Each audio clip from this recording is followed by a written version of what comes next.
모두가 전한 예수 그리스도의 신앙입니다. 그때 12제자 가운데 하나로 유다 이스카리옷이라는 자가 수석 사제들에게 가서 물었다. 내가 예수님을 여러분에게 넘겨주면 나에게 무엇을 주실 작정입니까? 수석 사제들은 은돈 30개 내주었다. 그때부터 유다는 예수님을 넘길 적당한 기회를 노렸다. 무교절 첫날에 제자들이 예수님께 다가와 물었다. 스승님께서 잡수실 파스카 음식을 어디에 차리면 좋겠습니까? 예수님께서 이르셨다. 도승안으로 아무개를 찾아가 선생님께서 나의 때가 가까웠으니 내가 너희 집에서 제자들과 함께 파스카 축제를 지내겠다 하십니다 하여라. 제자들은 예수님께서 분부하신 대로 파스카 음식을 차렸다. 저녁 때가 되자 예수님께서 12제자와 함께 식탁에 앉으셨다. 그들이 음식을 먹고 있을 때 예수님께서 말씀하셨다. 내가 진실로 너희에게 말한다. 너희 가운데 한 사람이 나를 팔아넘길 것이다. 그러자 제자들은 몹시 근심하며 저마다 묻기 시작하였다. 주님, 저는 아니겠지요. 예수님께서 대답하셨다. 나와 함께 대접에 손을 넣어 빵을 적시는 자, 그 자가 나를 팔아넘길 것이다. 사람의 아들은 자기의 관에 성경에 기록된 대로 떠나간다. 그러나 불행하여라. 사람의 아들을 팔아넘기는 그 사람은 차라리 태어나지 않았더라면 자신에게 더 좋았을 것이다. 예수님을 팔아넘길 유다가 물었다. 스승님, 저는 아니겠지요. 예수님께서 대답하셨다. 네가 그렇게 말하였다. 제자들이 음식을 먹고 있을 때 예수님께서 빵을 들고 찬미를 드리신 다음 그것을 떼어 그들에게 주시며 말씀하셨다. 받아 먹어라. 이는 내 몸이다. 또 잔을 들어 감사를 드리신 다음 제자들에게 주시며 말씀하셨다. 모두 이 잔을 마시라. 이는 죄를 용서해 주려고 많은 사람을 위하여 흘리는 내 계약의 피다. 내가 너희에게 말한다. 내 아버지의 나라에서 너희와 함께 새 포도주를 마실 그날까지 이제부터 포도나무 열매로 맺은 것을 다시는 마시지 않겠다. 제자들은 찬미가를 부르고 나서 올리브산으로 갔다. 그때 예수님께서 그들에게 말씀하셨다. 오늘 밤에 너희는 모두 나에게서 떨어져 나갈 것이다. 성경에 내가 목자를 치리니 양떼가 흩어지리라고 기록되어 있기 때문이다. 그러나 나는 되살아나서 너희보다 먼저 갈릴레아로 갈 것이다. 베드로가 예수님께 말하였다. 모두 스승님에게서 떨어져 나갈지라도 저는 결코 떨어져 나가지 않을 것입니다. 예수님께서 베드로에게 말씀하셨다. 내가 진실로 너에게 말한다. 오늘 밤 닭이 울기 전에 너는 3번이나 나를 모른다고 할 것이다. 베드로가 다시 예수님께 말하였다. 스승님과 함께 죽는 한이 있더라도 저는 스승님을 모른다고 하지 않겠습니다. 다른 제자들도 모두 그렇게 말하였다. 그때 예수님께서 제자들과 함께 겟세마니라는 곳으로 가셨다. 그리고 말씀하셨다. 내가 저기 가서 기도하는 동안 여기에 앉아 있어라. 그러신 다음 예수님께서는 베드로와 제베데오의 두 아들들을 데리고 가셨다. 그분께서는 근심과 번민에 휩싸이기 시작하셨다. 그때 그들에게 말씀하셨다. 내 마음이 너무 괴로워 죽을 지경이다. 너희는 여기에 남아서 나와 함께 깨어 있어라. 예수님께서는 앞으로 조금 나아가 얼굴을 땅에 보고 기도하시며 이렇게 말씀하셨다. 아버지, 하실 수만 있으시면 이 잔이 저를 비켜가게 해주십시오. 그러나 제가 원하는 대로 하지 마시고 아버지께서 원하시는 대로 하십시오. 예수님께서 제자들에게 돌아와 보시니 그들은 자고 있었다. 그래서 베드로에게 말씀하셨다. 이렇게 너희는 나와 함께 1시간도 깨어 있을 수 없더란 말이냐? 유혹에 빠지지 않도록 깨어 기도하여라. 마음은 간절하나 몸이 따르지 못한다. 예수님께서 다시 두 번째로 가서 기도하셨다. 아버지, 이 잔이 비켜갈 수 없는 것이라서 제가 마셔야 한다면 아버지의 뜻이 이루어지게 하십시오. 예수님께서 다시 와 보시니 제자들은 여전히 눈이 무겁게 감겨 자고 있었다. 예수님께서는 그들을 그대로 두시고 다시 가시어 세 번째 같은 말씀으로 기도하셨다. 그리고 제자들에게 돌아와 말씀하셨다. 아직도 자고 있느냐? 아직도 쉬고 있느냐? 이제 때가 가까웠다. 사람의 아들은 주인들의 손에 넘어간다. 일어나 가자. 보라, 나를 팔아넘길 자가 가까이 왔다.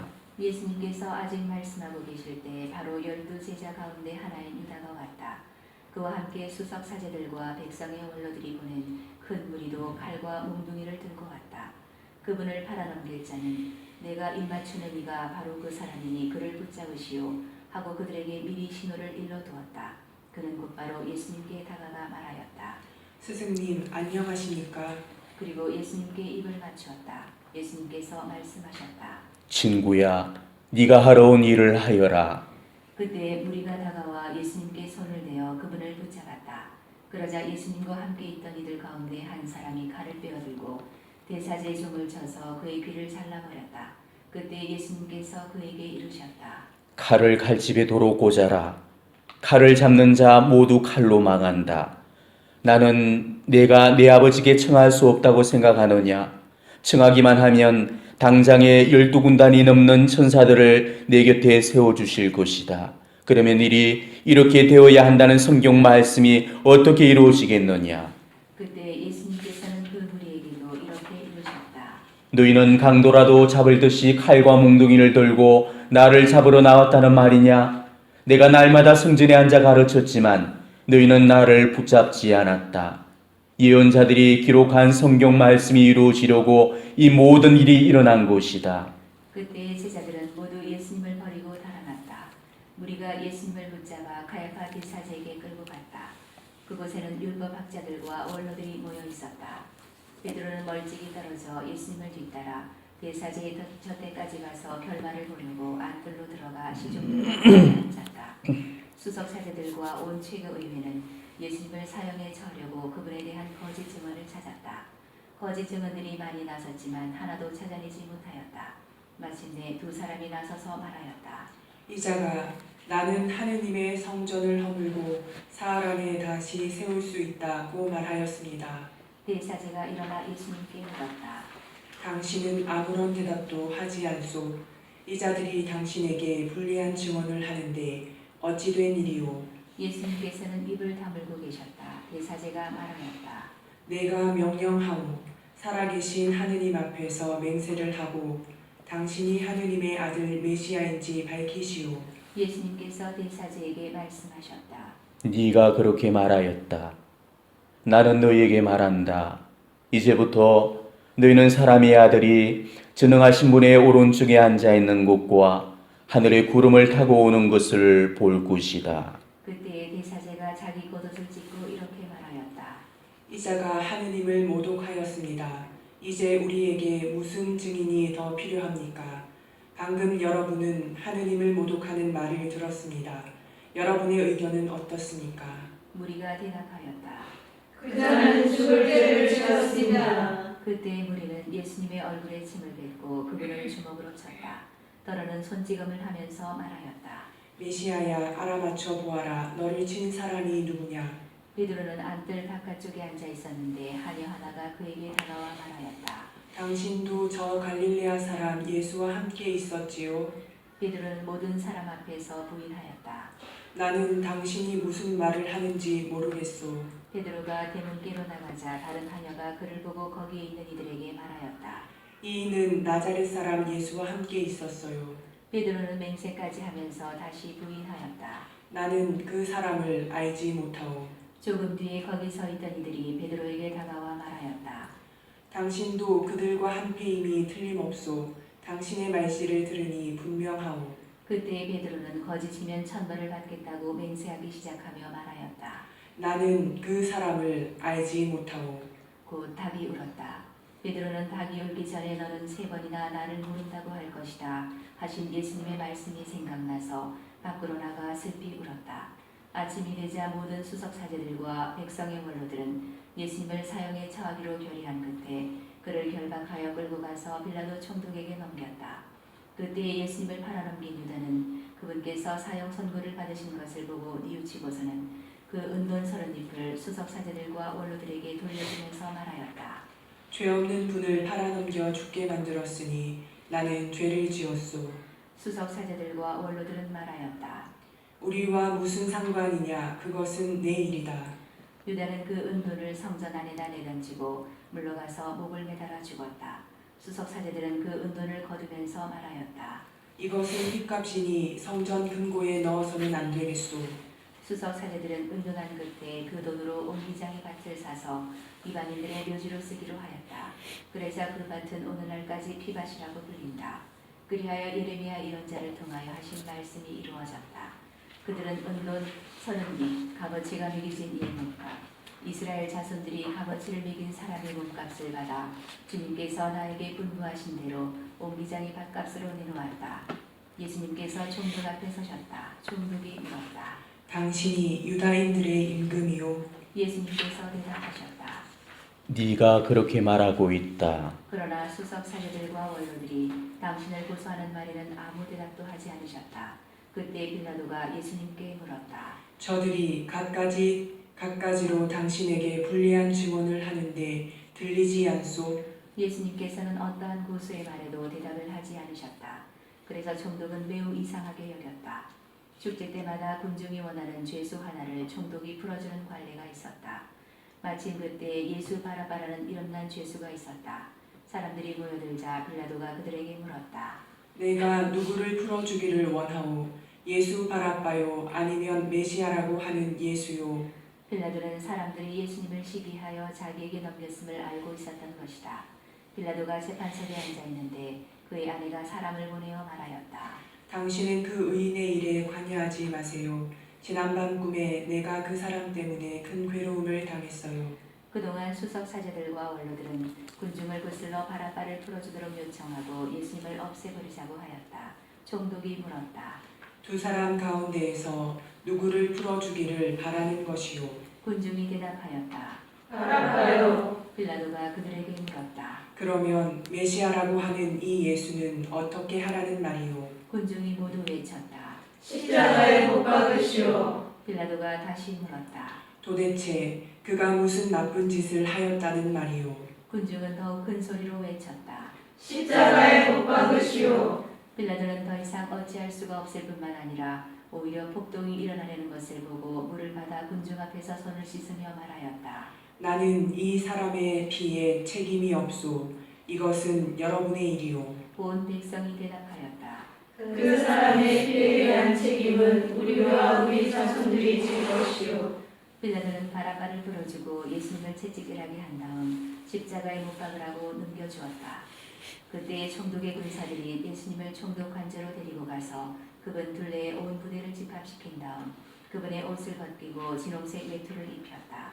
그리고 가시나무로 관을 엮어 그분 머리에 씌우고 오른손에 갈대를 들리고서는 그분 앞에 무릎을 꿇고 이렇게 말하며 조롱하였다. 유다인들의 임금님 만세. 또 군사들은 예수님께 침을 뱉고 갈대를 빼앗아 그분의 머리를 때렸다. 그렇게 예수님을 조롱하고 나서 외투를 벗기고 그분의 겉옷을 입혔다. 그리고 예수님을 십자가의 못 박으로 끌고 나갔다. 그들은 나가다가 시몬이라는 키레네 사람을 보고 강제로 예수님의 십자가를 지게 하였다. 이윽고 골고타 곧 해골토라는 곳에 이르렀다. 그들이 슬가집을 섞은 포도주를 예수님께 마시라고 건넸지만 그분께서는 맛을 보시고서는 마시려고 하지 않으셨다. 그들은 예수님을 십자가에 못 박고 나서 제비를 뽑아 그분의 겉옷을 나누어 가진 다음 거기에 앉아 예수님을 지켰다.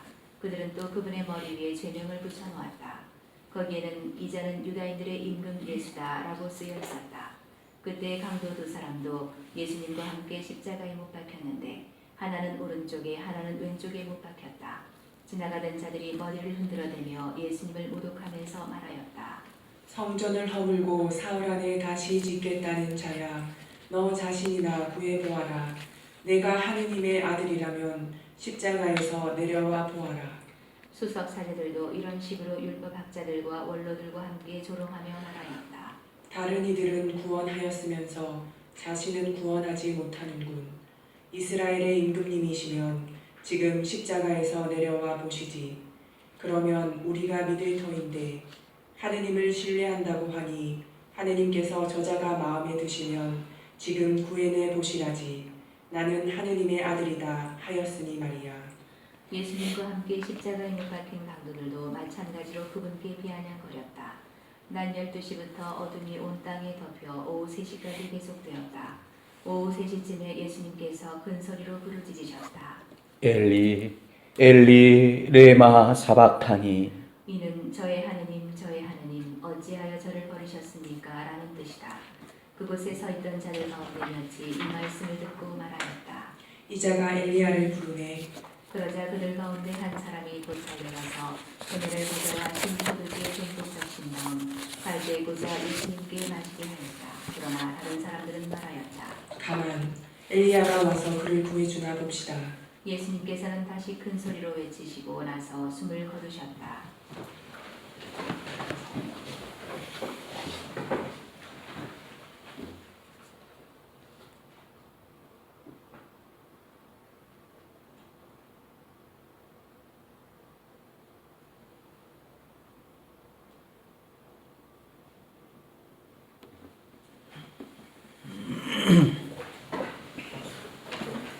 그러자 성전 비장이 위에서 아래까지 두 갈래로 찢어졌다. 땅이 흔들리고 바위들이 갈라졌다. 무덤이 열리고 잠자던 많은 성도들의 몸이 되살아났다. 예수님께서 다시 살아나신 다음 그들은 무덤에서 나와 거룩한 도생에 들어가 많은 이들에게 나타났다. 백인 대장과 또 그와 함께 예수님을 지키던 이들이 지진과 다른 여러 가지 일들을 보고 몹시 두려워하며 말하였다. 참으로 이분은 하느님의 아드님이셨다. 거기에는 많은 여자들이 멀리서 지켜보고 있었는데 그들은 갈릴레아에서부터 예수님을 따르며 시중 들던 이들이다. 그들 가운데는 마리아 막달레나, 야고보와 요셉의 어머니 마리아, 제베데오 아들들의 어머니도 있었다. 저녁 때가 되자 아리마테아 출신의 부유한 사람으로서 요셉이라는 이가 왔는데 그도 예수님의 제자였다. 이 사람이 빌라도에게 가서 예수님의 시신을 내달라고 청하자 빌라도가 내주라고 명령하였다. 요셉은 시신을 받아 깨끗한 암화포로 감싼 다음 바위를 깎아 만든 자기의 새 무덤에 모시고 나서 무덤 입구에 큰 돌을 굴려 막아 놓고 갔다. 거기 무덤 맞은쪽에는 마리아 막달레나와 다른 마리아가 앉아 있었다. 이튿날 곧 준비일 다음 날에 수석 사제들과 바리사이들이 함께 빌라도에게 가서 말하였다. 나으리 저 사기꾼이 살아있을 때 나는 사흘 만에 되살아날 것이다 하고 말한 것을 저희는 기억합니다. 그러니 셋째 날까지 무덤을 지키도록 명령하십시오. 그의 제자들이 와서 시체를 훔쳐내고서는 그분은 죽은 이들 가운데에서 되살아나셨다 하고 말할지도 모릅니다. 그러면 이 마지막 기만이 처음 것보다 더 해로울 것입니다. 빌라도가 대답하였다. 당신들에게 경비병들이 있지 않소. 가서 제주껏 지키시오. 수석 사제와 바리사이들은 가서 그 돌을 봉인하고 경비병들을 세워 무덤을 지키게 하였다. 주님의 말씀입니다. 그리스도님 참여합니다.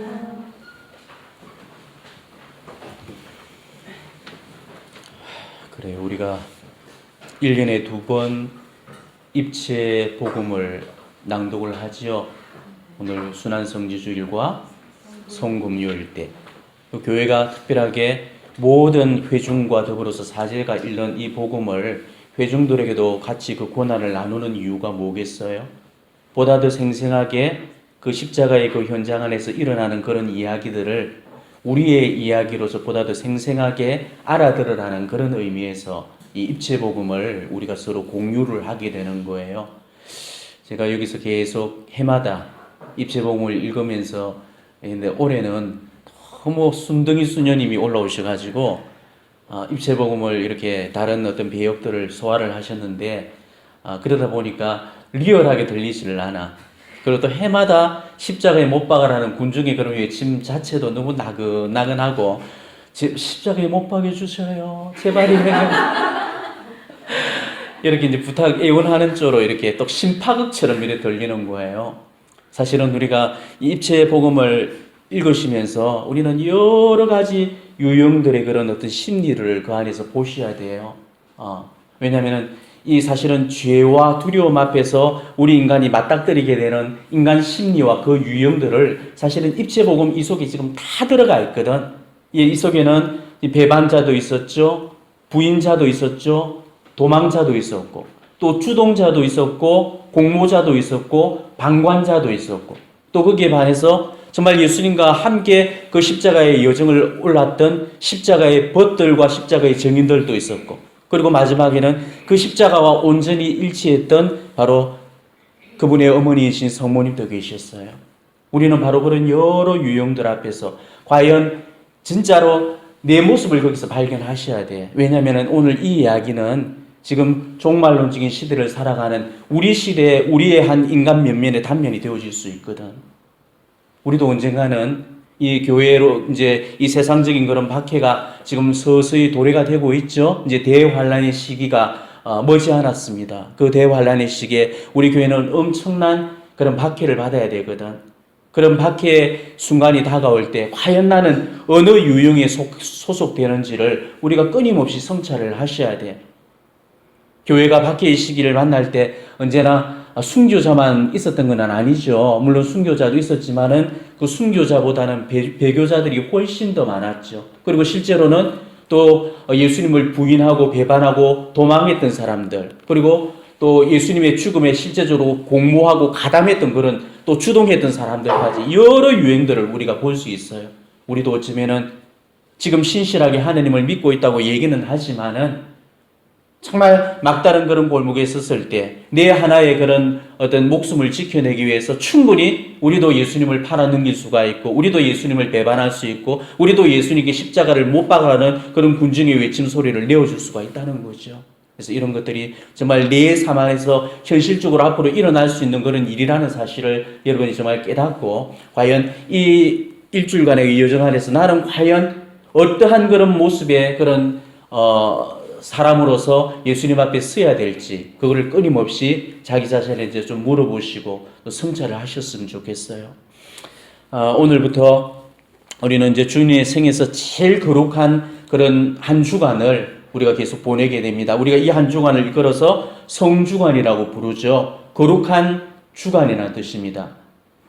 근데 사실 보면은 우리가 지금 오늘로부터 시작하는 이 한 주간이 성주간이라고 부르려지기는 하지만은 이거는 거룩한 게 아니죠. 이거는 너무나 비참한 거고, 이거는 참혹한 거고, 이거는 정말 몸서리 쳐지는 겁니다. 한 사람의 죽음을 바라보면서 우리가 거룩하다고 말할 수 있다는 거, 이거는 너무나 이거는 잔인한 거죠. 그런데 우리는 지금 보내야 될 이 한 주간을 성주간, 거룩한 주간이라고 이야기를 하고 있죠. 예수님의 순환과 이 처참한 그런 고통의 광경들을 우리가 어떻게 이렇게 거룩하다고 이야기할 수 있겠습니까? 성주간이, 왜냐하면 이 성주간이란 게 예수님한테 거룩한 날이 아니고 바로 우리한테서 이 날이 거룩한 날이기 때문에, 그래서 우리는 이 주간을 성주간이라고 부를 수가 있다는 것이죠. 예수님의 순환 죽음이야말로 우리에게 보여주신 거룩함의 절정이었습니다. 우리는 이 예수님 십자가에서 하나님의 가장 거룩한 모습을 볼 수가 있죠. 인간을 향한 그 하나님의 사랑을 이만큼 성스럽고 이만큼 거룩하고 이만큼 아름답고 이만큼 위대하게 이렇게 드러내 보여줬던 그런 사건들이 일찍이 없었죠. 구약의 어떤 사건도, 신약의 어떤 사건도, 도대체 어떤 성주가, 도대체 어떤 위인이, 도대체 어떤 성인들이, 어떤 예언자가 인간을 향한 이 하나님의 사랑을 이만큼 성스럽고 거룩하게 이렇게 보여줬습니까? 예수님은 그 바로 하나님이 인간을 얼마나 사랑하고 계시는가를 당신의 순환과 죽음을 통해서 여실히 보여주시고 증명해 주셨잖아요. 지 자식 살리기 위해서 제 손에 남의 자식 피 묻히는 그런 아버지는 이 세상에 많겠지만은, 남의 자식을 살리기 위해서 지 손에 지 자식 피 묻히는 그런 아버지는 있을 수가 없죠. 이런 말도 되지 않고 상식적이지 못한 그런 일을 우리 하느님이 하셨다는 거예요. 당신의 그 사랑하는 그 외아들의 목숨과 맞바꿀 만큼, 그만큼 우리를 사랑해 주셨다는 것. 우리는 이런 위대하고 이런 놀라운 사랑 앞에 우리는 감격하고 감사를 드릴 수 있어야 되는데, 이게 성주간이 우리에게 주는 진정한 의미인 거죠. 우리는 이제 오늘 이 성지주일부터 시작해서 일주일 동안 정말 급하게 전개되는 이 구원의 스토리에 우리는 집중하시고 주목을 하셔야 돼요. 앞으로 전개될 이 사건들은 예수님 생에 있어서 제일 중요한 그런 사건들, 우리는 바로 이 일주일 동안 그 사건들을 이제 만나게 되는 겁니다. 예수님은 3년을 위해서 30년을 준비를 해오셨죠. 그리고 우리가 앞으로 보내게 될 송3일, 그 3일을 위해서 공생의 3년을 준비를 하셨던 겁니다. 그래서 그 파스카의 만찬 예식을 할 때 내가 이 순간을 얼마나 고대했는지 너희는 모른다라고 이야기를 하셨잖아. 그죠? 그만큼 예수님께서 이 파스카 주간을 위해서 당신의 전 생애를 다 이렇게 준비를 하셨던 거죠. 당신의 생애 전부가 어쩌면은 이 3일을 위해서 준비되어졌다라고 이야기해도 과언이 아닐 겁니다. 이 3일이 당신 공생의 이 33년보다도 더 많고 더 놀라운 그런 일을 행하셨던 겁니다. 오늘 이 예루살렘 입성 후부터 일주일 동안 이 예루살렘에서 일어나게 될 그런 사건들에 우리는 주목해야 됩니다. 유대인 지도자들 앞에서 그렇게 모멸과 멸시를 겪으셨고, 또 은전서른이 배 팔아넘기셨고, 붙들려서 끌려가셨고, 제자들에게 버림을 받으시고, 최고위에 끌려가서 사형선고를 받으시고, 매를 맞고 모욕을 겪으시고, 베드로부터 부인을 받으시고, 유대인들로부터 십자가에 못 박으라는 그런 소리를 들으시고, 옷 벗겨지시고, 가시관 서시고, 신배통과 조롱을 겪으시고, 마침내 십자가를 지시고 죽어가셨던 이 사건들, 이 전체적인 이 스토리들, 이 사건들이 단지 예수님한테만 중요한 사건이 아니라는 거죠. 우리한테 더없이 중요한 그런 사건이라는 것입니다. 결코 우리가 잊지 못할 사건이고 결코 잊어서도 안 될 사건이 바로 이 한 주간 안에 우리는 일어나게 됩니다. 왜냐하면 바로 이 장면 하나하나들이 내 구원을 위해서 마련해 주신 하느님 속죄의 선물이기 때문이죠. 왜냐하면 따라서 우리가 이 한 주간의 이 스토리 중에 정말 어느 한 장면도 이 빠뜨려져서나 누락되어져서는 안 되는 것입니다. 우리는 오늘부터 이 한 주간 동안 그 역사의 현장 안으로 예수님과 함께 따라 걸어가셔야 되는 거예요. 그리고 그 장면 한순간마다 우리는 물어야 됩니다. 예수님께서 왜 이런 고통을 겪으셔야 됐고 누구 때문에 이런 고통을 겪으셔야 됐는지 그 물음에 대한 그런 답을 우리 각자가 정말 찾아볼 수 있어야 됩니다. 그분이 왜 죽으셨고 누구 때문에 죽으셔야 됐는지 정말 우리가 그걸 안다면은 이번 한 주간, 우리가 이 한 주간을 보내면서 정말 도탄의 상복으로 갈아입고 애통과 슬픔의 애곡을 해야 그게 진짜 맞는 거겠죠. 적어도 그게 그분의 은혜에 보답하는 그런 길이 되어질 겁니다. 우리가 그것도 모르고 이 주님의 죽음을 슬퍼한다는 거, 이거는 정말 말이 되지 않는 소리입니다.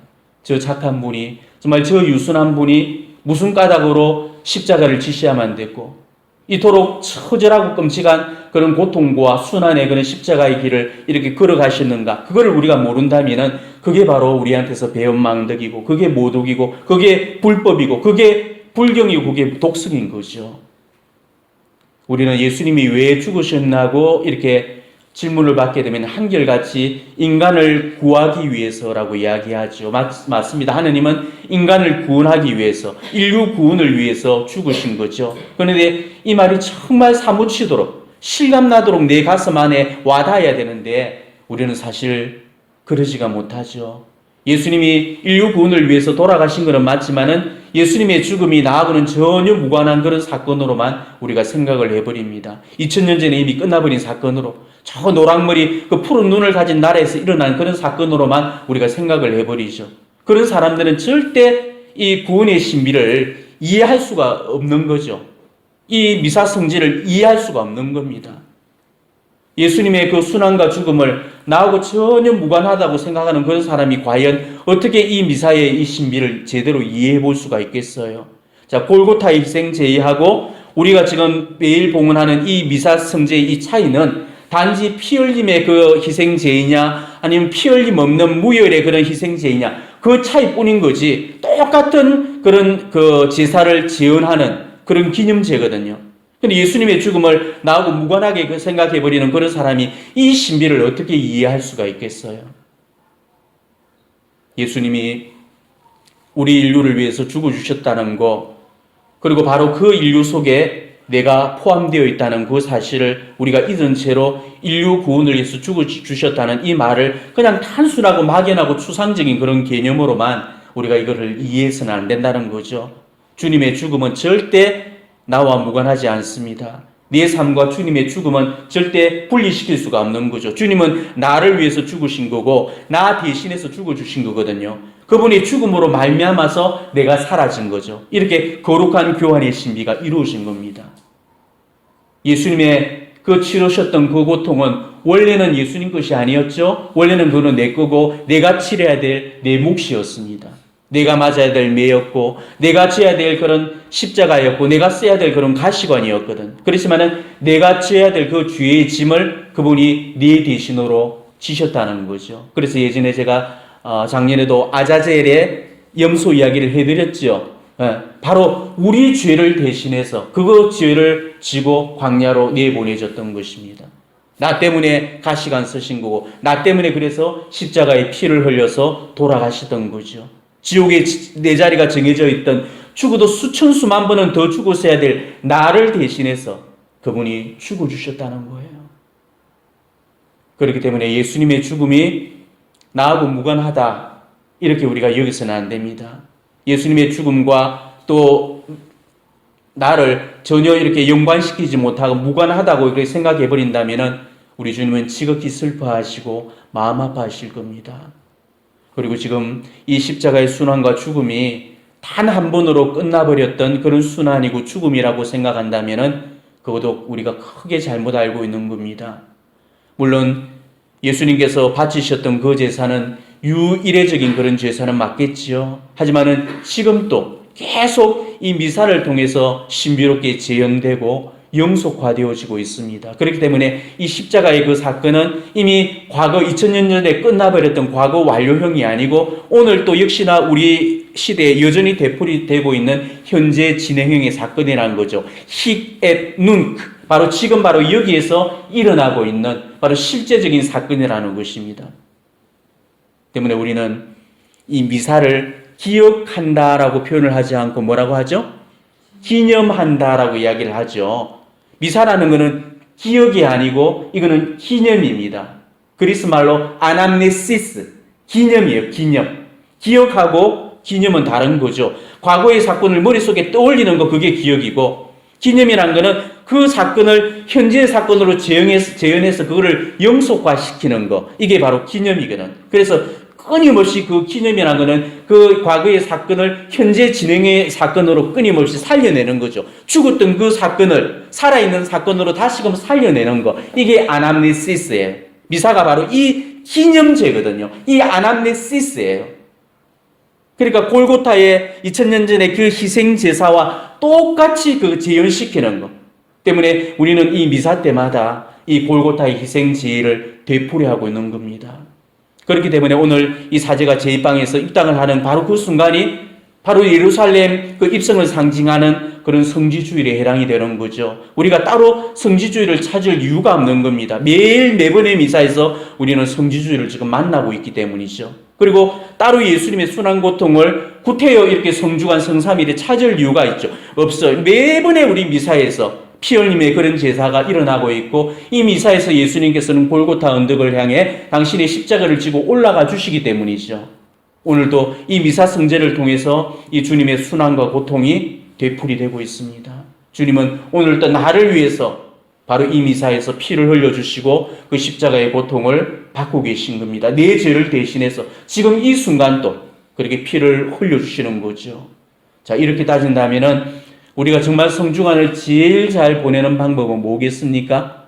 성중환에 어떤 전례에 열심히 참여하는, 물론 그것도 중요하겠지만은 1년 365일 우리가 성중환 속에서 성중환을 제일 잘 그 의미를 살려내면서 지내게 되는 그 방법은 우리가 미사에 집중하는 방법이죠.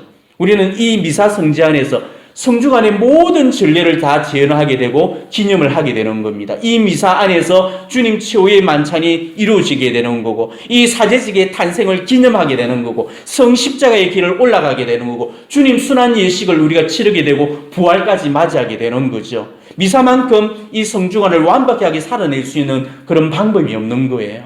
예수님의 이 순환, 고통, 죽음과 부활을 이 미사 성지 안에서 우리는 온전히 다 만날 수가 있거든요.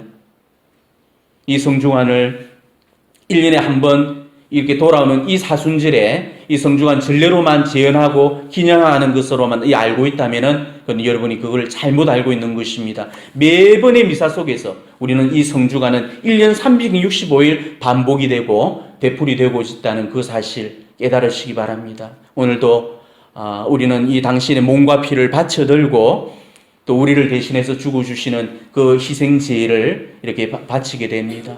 당신의 가장 그 치욕적인 그 모습을 통해서 우리를 가장 성스럽게 만들어주는 진짜 성시간이 이 미사성제를 통해서 오늘 또 이루어지게 되는 겁니다. 이 희생제를 우리가 정말로 감사하는 그런 마음으로 받았으면 좋겠습니다. 정말 한 번이라도 우리가 고마워하면서, 한 번이라도 우리가 미안하게 생각하면서 이 속죄 희생제가 그렇게 봉헌이 되어졌으면 좋겠습니다. 오늘 이 미사가 정말 성주간의 그런 여정을 오를 그런 우리들한테 비상한 힘이 주어지는 그런 은총의 도구가 되기를 진심으로 축원합니다.